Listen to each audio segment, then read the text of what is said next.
जय श्री कृष्णा दोस्तों। देखिए, जन्माष्टमी आ रही है तो आपको जन्माष्टमी की और हमारे कान्हा के जन्मदिन की बहुत बहुत बधाई हो। आपने व्रत की महिमा तो सबसे सुनी होगी, यूट्यूब पर, चैनल्स पर, हर जगह जन्माष्टमी की धूम है। तो आपको बहुत सारी वीडियो देखने को मिली होंगी कि जन्माष्टमी पे कैसे पूजा करनी है, जन्माष्टमी पे व्रत कैसे करना है, आपको सब जानकारी मिलेगी। लेकिन आज जो मैं आपको जानकारी दे रही हूँ वो आपके लिए बहुत ही खास है। देखिए, व्रत करने की महिमा तो सबने बताई है, लेकिन आज मैं आपको व्रत ना करने में नुकसान क्या क्या होता है वो आज मैं आपको बताऊंगी। जन्माष्टमी का व्रत ना करने वालों के साथ क्या होता है और इससे क्या नुकसान आपको झेलना पड़ता है, आज हम आपको ये जानकारी देंगे। तो वीडियो में अंत तक बने रहिए, हमारे चैनल्स को सब्सक्राइब कीजिए, वीडियो को लाइक कीजिए।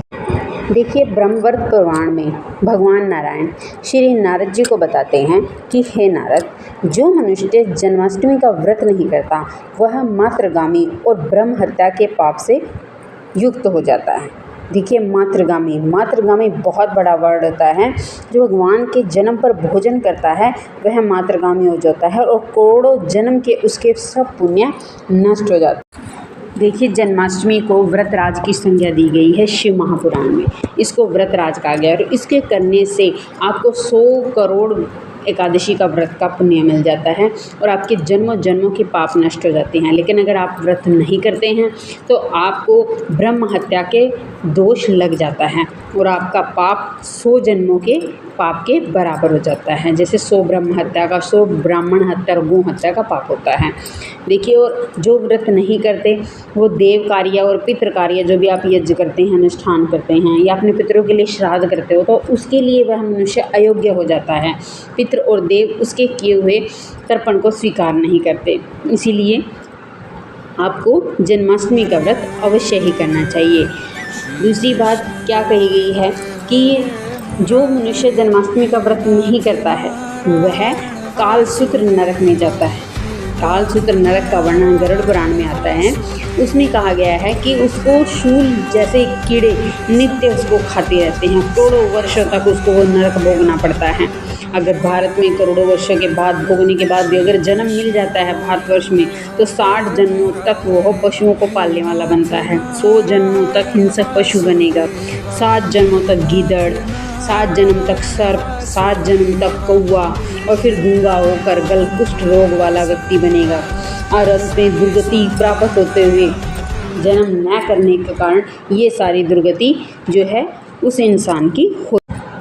लोग डर जाएंगे, जिनको जो आज तक जन्माष्टमी का व्रत नहीं करते वो सोचेंगे कि हमारे साथ क्या होगा, अब हम क्या करें, हमने तो आज तक जन्माष्टमी का व्रत किया है नहीं, हमारा शरीर साथ नहीं देता, हम बीमार हैं, हमें फला बीमारी हैं, तो क्या किया जाए।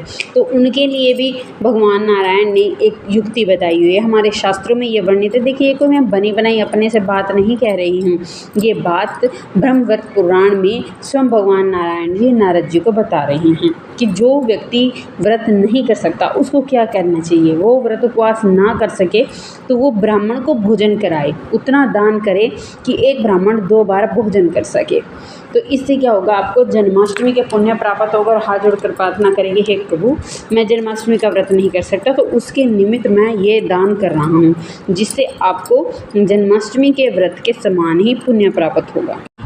आशा है आप जान गए होंगे कि जन्माष्टमी का व्रत न करने से आपको क्या नुकसान होने वाला है। तो चूकिएगा मत, 20 करोड़ एकादशी का पुण्य प्राप्त कीजिए। और जो लोग एकादशी भी करते हैं और जन्माष्टमी भी करते हैं तो उनके 100 जन्मों के पाप नष्ट हो जाते हैं और उन्हें 100 यज्ञों के समान पुण्य मिलता है। तो बम्पर सेल लगी हुई है, चूकिए मत। राधे राधे, जय श्री कृष्णा।